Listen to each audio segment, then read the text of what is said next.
بسم اللہ الرحمن الرحیم۔ مکے کے مشرکین کا قرآن مجید سننا۔ ابو جہل کے بارے میں کہا گیا ہے کہ وہ رات کو چھپ کر حضور اکرم صلی اللہ تعالیٰ علیہ وسلم سے قرآن سننے آیا۔ اسی طرح ابو سفیان ابن سخر اور حنس بن شریک بھی، ایک کو دوسرے کی خبر نہ تھی۔ صبح تک تینوں چھپ کر حضور اکرم صلی اللہ تعالیٰ علیہ وسلم سے قرآن سن رہے تھے کہ دن کا اجالا ہونے لگا تو وہ واپس میں ایک سنگم پر تینوں کی ملاقات ہو گئی۔ ہر ایک نے دوسرے سے کہا تم کیسے آئے تھے؟ جب بات کھلی تو اب سب نے آپس میں یہ معاہدہ کیا کہ ہم کو قرآن سننے کے لیے نہیں آنا چاہیے، کہیں ایسا نہ ہو کہ ہمیں دیکھ کر قریش کے نوجوان بھی آنے لگے اور آزمائش میں پڑ جائے۔ جب یہ دوسری رات آئی تو ہر ایک نے یہی گمان کیا کہ وہ دونوں تو نہیں آئے ہوں گے، چلو قرآن سن لیں۔ عرض یہ ہے کہ صبح کے قریب پھر تینوں کا سنگم میں ملاقات پھر سے ہوئی۔ خلافت معاہدہ ہونے پر ہر ایک کو دوسرے کی ملامت کرنے لگا اور دوبارہ معاہدہ کر لیا کہ اب نہ جائیں گے۔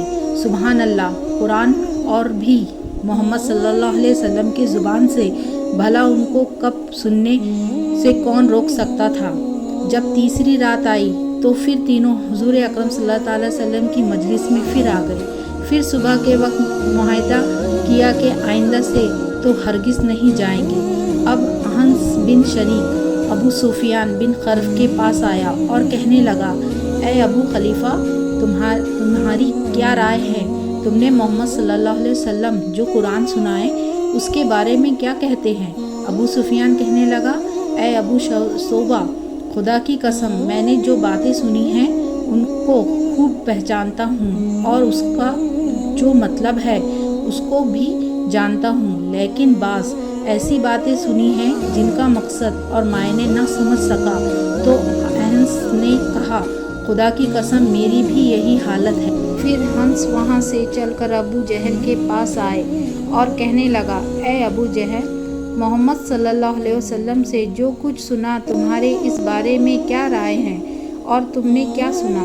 تو ابو جہل نے کہا کہ ہم اور بنو ابو مناف مقام شریف کے حاصل کرنے میں ہمیشہ دوست و گریباں رہے ہیں۔ انہوں نے دعوتیں کی تو ہم نے بھی کی، انہوں نے خیر و سخاوت کی تو ہم نے بھی کی، حتیٰ کہ ہم تو پاؤں جوڑے بیٹھے رہے اور وہ کہنے لگے کہ ہمارے پاس خدا کا ایک پیغمبر ہے، اس پر آسمان سے وحی اترتی ہے، تو اب ہم یہ بات کہاں سے لائے کہ خدا کی قسم ہم اس پر ایمان نہ لائیں گے اور اس کے پیغمبری کی تصدیق نہیں کریں گے۔